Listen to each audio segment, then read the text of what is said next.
Welcome back to the Chatty Chairwoman. So I thank you so much for stopping by. I appreciate you spending your downtime, your break, or your reality TV check-in with me, the Chatty Chairwoman. So let's get right into what we've all been waiting for weeks. Who stayed together? Which marriage survived? Who was really invested? And who could overlook their spouse's flaws to make it work? So we open up, Kevin opens up with the group of all of the couples, including our favorite, Alyssa. Everyone's favorite in terms of what not to do, right? So she is the equivalent of Chris from Atlanta. Okay, so anyway, she is there with her Chris, and all of the other couples are sitting around, and they all look nice. They really brought the fashions, because gotta look at the fashions even with the men. And Kevin recognized that Mark had lost weight. Mark said he lost 40 pounds. Now, I told you guys that I thought Lindsay was good for him. So I don't know if that's the Lindsay diet, meaning she stressed him out, or if she encouraged him by changing what he eats. So I'm going to leave it there. But you can see it on him. You can see that he had slimmed down a little bit and came into his own identity. So I did say that she would be good for him outside of all the drama, the loud talking, and all of the this is what I did for you chatter that she loved to point out for him, in the process. So first, Kevin Frazier went to talk to Alyssa, and she did not she said she realized initially that she did not get what she wanted out of the process, and that she wanted to move into the apartment to continue to be a part of the group activities. And since her and Chris live so far away from the apartment building, she thought they should split their time there. That way they both don't have to drive so far all the time every week. The women said that early on she lied to them and told them there were no problems in the marriage and everything was getting along great. And Alyssa said she lied to them because she didn't want to reveal the problems that they were having. And then, Lindsay might be a firecracker, but she did say in this part that she was always team Chris, because every time she engaged with him, he always came across as authentic. He didn't seem like he was in it and had his own agenda. So immediately she became a fan of Chris and got to know him better one-on-one, even after the show had ended, and realized that the problem was actually Alyssa. They also revealed that Stephen Noy initially didn't click with Lindsay. Go figure. Can you believe it? And when Steve said when they initially met Lindsay, she was such a chatterbox, such a firecracker, so blunt. He told Noy, do not tell her any of our business because she will share it with the group. Come to find out that they say, Noy and Steve say, that Lindsay told the other couples that they had been intimate when they were not ready to reveal that information. So from that moment on, they kind of looked at her side eye and didn't trust anything she had to say. So that was a group chat, just to give us some background of some of the conflicts between the groups. And then Kevin Frazier went into the couples one-on-one, and he started with Katina and Olajuwon. So Olajuwon admitted that he was harsh to Katina through the process, that he looks back at some of those clips and he says it takes him weeks to process how rude he was to her, and that that process, the entire process, really had made him a better man, right? And you can see from this reunion that he has grown, the growth. And they were talking, and Katina said, well, she just realized that she had to be patient, and that you kind of have to balance him out because he has a strong personality. And she realized that when they were on the wedding night and he's stripping in front of her. So She allowed him to be himself, and he said that was one of her strengths, that Katina allowed him to be himself. She didn't judge him or criticize him. She just allowed him to be himself, which gave him space to change and realize that wasn't working in a marriage. So love that part. So even before Kevin Frazier asked the question, are they still together? I knew they were still together. One, because they were so coordinated, right? She had on a red dress, he had on a grayish suit and a red scarf in the pocket. And then she was holding onto his arms. And I guess the producers told her not to do that. But she was holding onto his arms during the discussion. And then when we came back to break, she had let his arm go. So we knew they were still together. It went on to say, and this is something big, and you can see from Olajuwon's energy that he's a different person. They always say sometimes men have this tenseness about them that they need to relax, and you can see that energy is no longer on him. He's more relaxed. He's more thoughtful about what he's saying, etc. So 2 big nuggets for me in this discussion with Kevin Frazier. Kevin Frazier even told him, Olajuwon, I'm proud of you. I can see the growth, man. You have really embraced this process. You came in serious. Because initially, a lot of people criticized Olajuwon and said that he was only in it to be on TV. And he said he also committed Katina because she didn't listen to the social media comments that told her to run. She allowed him and her to develop a relationship without the influence of social media. He said that's what he really respected. And then Katina revealed that Olajuwon sold his house. Remember how much he loved those green walls and those ugly kitchen curtains? Katina revealed he sold his house during the process. And he said because he wanted them to have a fresh start and he wanted to leave the history of Isaac behind. Now remember, he said Isaac was the playboy. Isaac was the one that, slept with the mother and the daughter, which is, I think that's too much information to share. Remember, he shared early on, he slept with the mother and the daughter. So that's how cool and suave he is or was. So she revealed that he sold his house. And I think that's a great thing because now they can develop their own footprint in where they live. So that is fantastic. And then what did he do? He gave her another ring. He got on his knees and gave her another ring, which brought Katina, even Kevin Frazier, right, the entertainment reporter, formerly of E.T., brought him to tears. You could tell he was tearing up. And that brought him to tears and Katina to tears. She was speechless. So Olajuwon sealed the deal. I really believe he's all in. I really believe sometimes for men, it's about what? Timing. Where are they in their lives when they meet you? It doesn't mean they're not good for you. It's just the timing. Did you meet at the right time?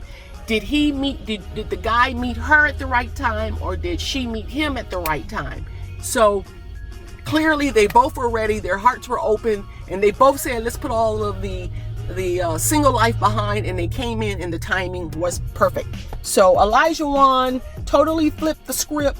He embraced the process, and I guess this is what the experts meant or wanted when they developed this whole program, this whole episode, this whole show, this whole relationship experiment, that the people who come in with the right intentions. And if the person walking down the aisle is not your type, still be open to the process. Therein will always be the challenge, because if you're not attracted to someone, it's hard. It really is hard to embrace being with them and being romantic with them. So that's one thing that they're never going to overcome. We always see whenever there's someone that's not attracted to the other person, there's always conflict. There's always conflict. Rarely do we see, except for the one instance of Jamie. Remember Jamie? I think his name was Doug. She wasn't attracted to him. She was crying. And I think now they have 2 children. So I think she's the only exception to the rule. And of course, the young lady from New Orleans, I can't think of her name. She said he wasn't her type, but they're still married. Anyway, but it's very hard to overcome that if there is no attraction. So moving right along, we went from good news to what? Bad news, which is Alyssa and Chris. And Alyssa continues to try to convince everyone that she's a good person, and that they even showed on a clip that we hadn't seen where she said she hated the experts because of what they had done to her. She told them what she wanted, and they hooked her up with Chris. So she did not want to speak to them. Chris said he wished he knew that she was trashing him so much on camera, because he would have ended or made decision day much sooner in the process. He had no idea that she was speaking so negatively of him to the producers. And then Kevin asks Alyssa and Chris, what did you learn from this process? And Alyssa says she learned, can you believe it? And I don't believe it. She learned to be more careful about what she says. But I don't think so, because even during this reunion part, she still presents as the same Alyssa. Chris says he has learned that now that he's been on a few dates, to ask a lot of questions early on. Don't wait till you've dated people for a couple of weeks. Get to the point early on, because he knows what he wants, so he's better able to navigate the process. And then they go to, there were no surprises in that discussion between Alyssa and Chris. And then they go to Jasmine and Michael. Jasmine and Michael, as you remember, was the couple where there was no, as Jasmina used to say, there's no romantic connection. So she had a hard time embracing their relationship, even though they went from constant conflict to the friend zone. And we said early on that if Jasmina was not willing to get past constantly bickering with Michael, that it will never work. And of course, we never know what Michael was really like behind the scenes. But I must say, initially I said Michael was not ready for this process, right? Because he had so much emotional trauma that he needed to process that I felt like he had not even talked about, right? He lost his brother, he lost his father, he lost his mother. So he had all of that to process, and I don't think he had. But this process required or made him become open and vulnerable, and you could see the growth in Michael. So I want to say Michael did bring it once again with his fashion, and Jasmina brought it once again with her fashion. And then Kevin asked them, do they believe they both struggle with communication? Jasmina said he has a loud tone, he's aggressive, and he's condescending. And Michael said when she told him that he was aggressive early on in the season, that he was shocked. But it also put a pause on him and made him hesitant to even speak to her, because the word aggressive is so degrading for a black man. That's what my understanding was, that he was hesitant to even engage her. And Jasmina said, as a black woman, that she understands what aggressive communication is, and he was aggressive with her.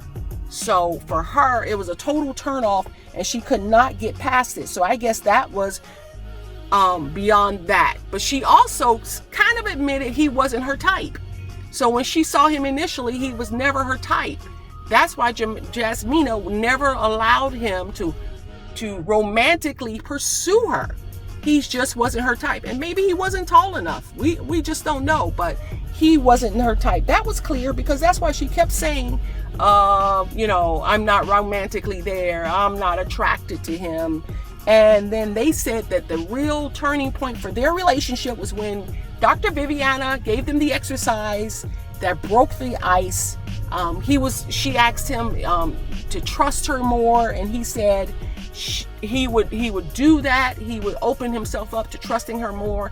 And she said after that exercise, they began to turn the corner. But it wasn't enough for them to stay together, because Kevin asked them point blank, are they still together? Jasmina said, I'm going to let Michael tell you.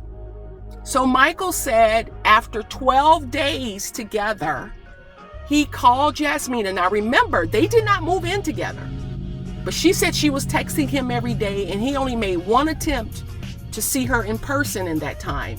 She was texting him every day, communicating. But remember now, the downside is they never moved in together. And I remember they both had roommates. So he called her and said that, they needed to end the marriage. It wasn't working, and he wasn't getting anything out of it. Michael said he was not getting any validation in the relationship. So it was time for them to separate or to end the marriage. Jasmina shared that they had a nasty argument after decision day, and for her, that closed the door And Kevin Frazier just asked them, there was no way, people have nasty arguments all the time, there was no way to rebuild it. And she said, nope, there's no way to rebuild it. So she didn't like him from the beginning, is my conclusion. I was certainly hoping that they could make it work, because remember what I said, if two decent people get together with the right intentions, they can make it work. I honestly believe individually they're very nice people, decent people, good people. But if she wasn't attracted to him, she said she on camera that she was truthful in the fact that she was not attracted to him, and that he was aware that she was not attracted to him. So Kevin Frazier said, why didn't you romance her? Why didn't you lean in? Why didn't you try? He says, it's hard to try when all the time she's telling me, I'm just not there and I'm not attracted to you. But I think women like to be pursued and men like to be the pursuers. But I guess their conversation through the process was so harsh towards each other. Michael had no drive or interest in romantically pursuing her. Or maybe he's not mature enough. Because some of the discussion kind of showed to me that maybe he's used to women being all over him and he's not into the pursuit for Jasmina. So I think maybe he needs some growth in that area. So that was one of the things that Kevin Frazier also pointed out, that Michael had to do a little work to pursue her. Even if she says she wasn't there, he has to kind of make some moves as the man. So we move right along to Steve and Noi. And so, they didn't stay together. We move right along to Steve and Noi. Oh, and then Jasmina did say she is not dating. She's going to let it happen organically. And Michael said, and Kevin asked Michael, is he dating? He says, no, not really. There isn't anyone who has really piqued his interest. Someone who has a little interest, but no one seriously. So they are both waiting for the process to, to kind of decompress from this process, it seems, before they get back to dating. So we get to Steve and Noi. It all worked out. They're still together. They expect to start having a child within a year. Noi is open to less than 3 children. Steve did confirm to her that he's financially stable. He's even invested in crypto coins early on. So he has a solid financial stability, because Kevin Frazier asked him out front, man, what did you tell her? And can you tell us, how are you financially stable? And he talked about his investments and how he made some smart decisions early on, and he's very solid. So once he was able to convince Noi of that, then they were in a better place. They also revealed that Noi kept her apartment because she said that's something she built, and that it is a reminder of her strength financially. And remember now, Noi shared with us early on in the process that she moved to Boston with a guy and it didn't work out. So she had to start all over. And that apartment is her starting over and having something on her own. Now, they did say, Steve and Noi, that they're in the same apartment 6 days a week, and 1 day a week she's in her own space. And for right now, that is working out. I don't know how long that's going to work, especially if they're trying to have a family of children within the next year. I don't know. I guess this is the new age generation, but Steve seems pretty flexible with that. And then they brought out Noi's brother, can't think of his name. And he kind of gave some insight in terms of Steve needs to know how to better speak to his sister, and that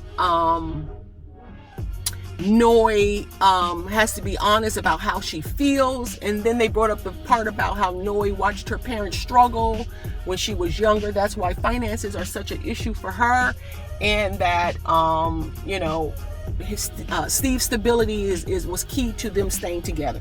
So everything went well with them. I knew they were still together as well, because she had on a peach dress and he had on a dark suit with a peach handkerchief. So that's how I knew they were still together, because they were coordinated. They were matching. So it was clear. And you know how I feel about them. There was no drama there. They were a match from the minute that they met. So we move right along to Lindsay and Mark. Oh my goodness. Lindsay and Mark. So Lindsay and Mark come out, and I must say they both look great. Like I said earlier, Mark said he lost 40 pounds. He was dressed stylish. He looked really great. Lindsay looked great.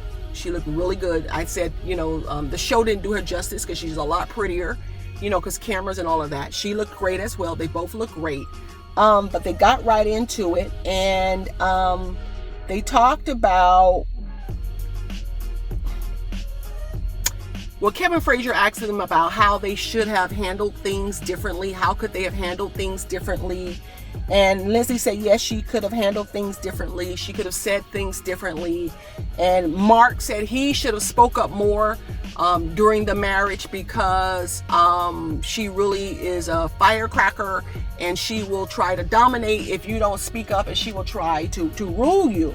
So Mark and Lindsay revealed that they're no longer together. Lindsay went first and said that she felt used, that they moved in together. She gave up her apartment and somebody's living in her apartment when Mark tells her it's not going to work. She also revealed that this was after, remember in the show, they had dinner at his family home. She revealed that this was after the home was fully remodeled. So she feels like she was used to remodel the home, and then Mark got rid of her.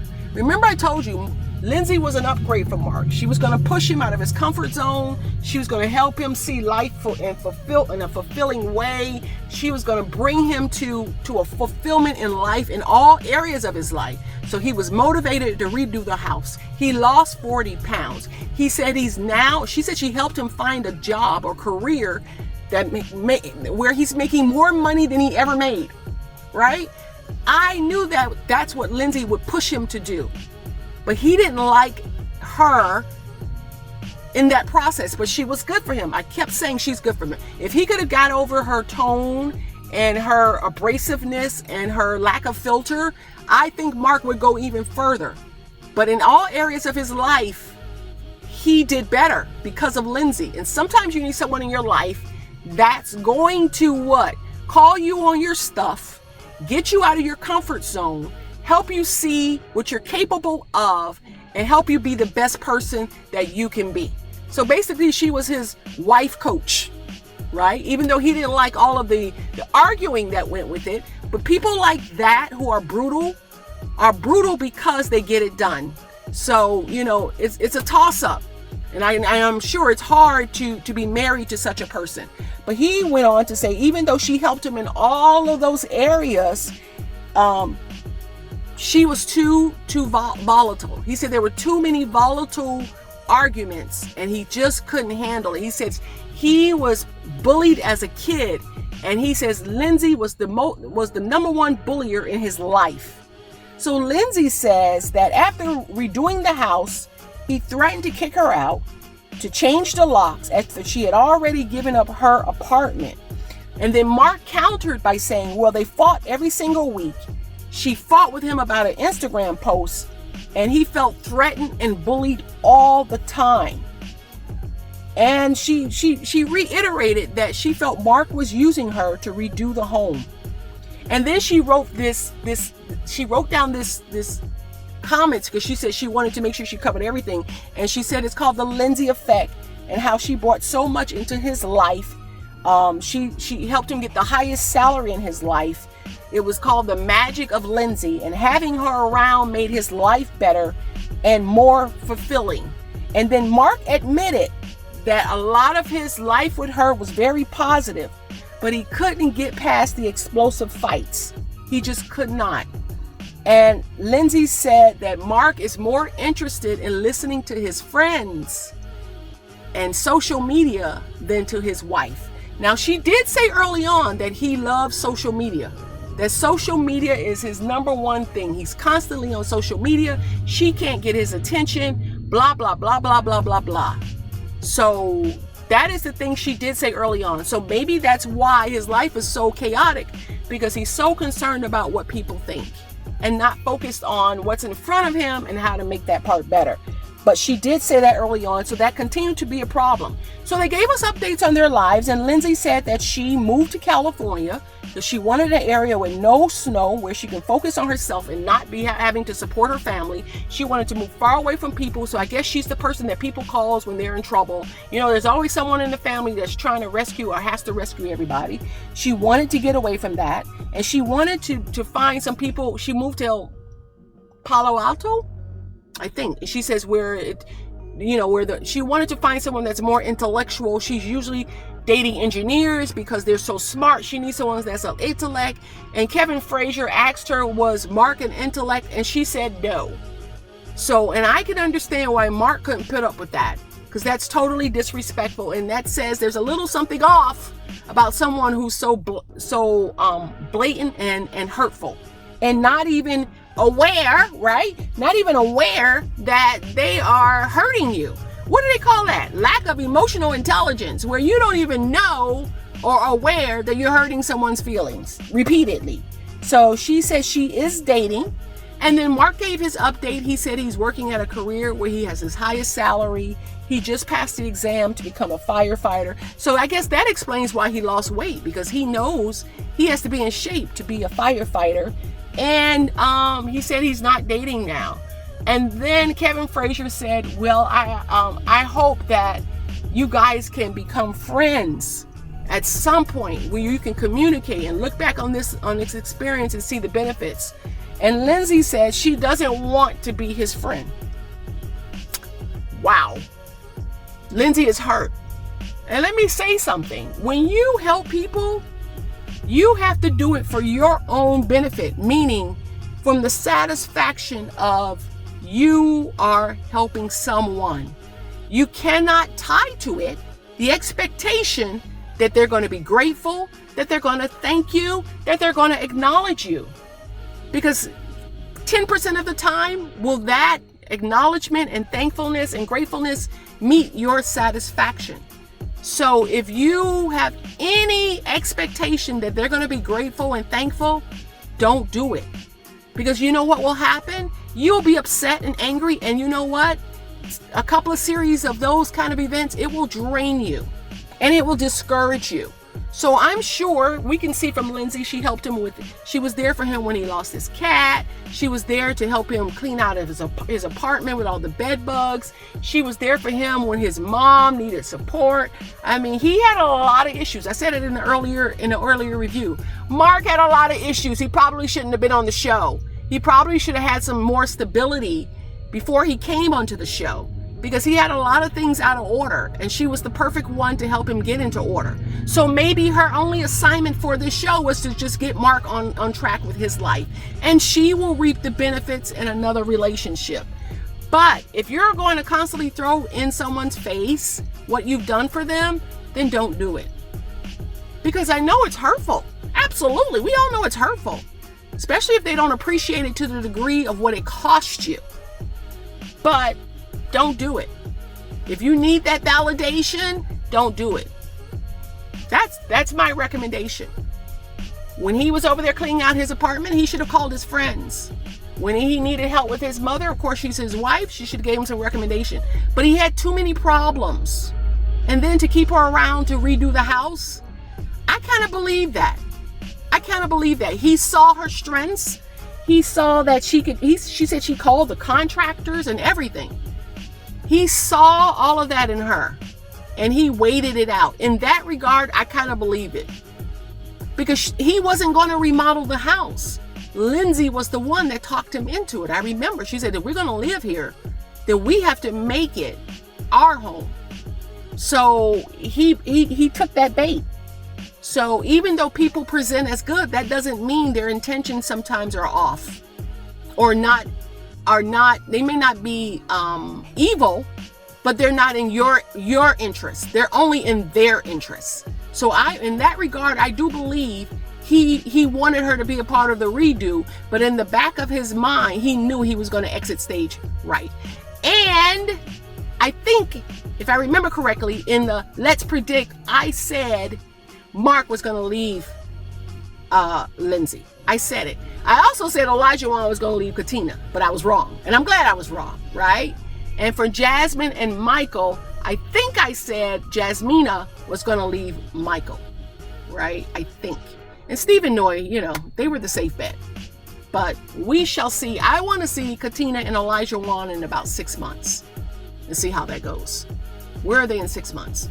Anyway, it was a great ending. I'm looking for a reunion part 2 when the groups come back together and Kevin Frazier continues to really dive into their interactions and how if they're friends with each other, have they been able to hang out with each other, any other big life moments or decisions that are happening. And we shall see. We shall see. But it was worth the wait, I should agree, but no true surprises. I think the surprise was decision day to keep us waiting for a reunion. Some people are saying on social media that the producers told them all to say yes. I don't know if that's the case, but I still think we called it right in the end. I still think Lindsay is good for Mark. She is just flawed. And people who are flawed are really intense. So I don't know if it was therapy that would have helped them, like long term or what. But I think she was good for him. And he's going to look back and realize she was good for him. He just had to figure out, like he said, to speak up more and to shut her down. Let him be the man. He had to figure out how to be the man in the relationship. Because one other thing I forgot to mention, Noy and Steve said they're in counseling. So they can better understand how to talk to each other. So even Noy's brother said that Steve doesn't know how to talk to her. So maybe we didn't see as much of that in the editing because they wanted to show them as the positive couple, but they are in counseling. So maybe Lindsay and Mark could have continued with counseling because they realize it's a real problem. They're good for each other, but they realize it's a real problem. So that is something important to note as well. So I appreciate you stopping by the Chatty Chairwoman. That was Married at First Sight Reunion Part 1, Boston. So we will see what will happen on Reunion Part 2, which is coming up next week. I always appreciate your time when you choose to spend time with the Chatty Chairwoman on your break, when you're catching up on reality TV, whatever you are doing. Thank you so much. Please hit the like button or share and the notification button. And don't forget to subscribe so you'll know when I post new videos. I appreciate you. Thank you so much. And thank you for stopping by. This has been the Chatty Chairwoman. Bye-bye.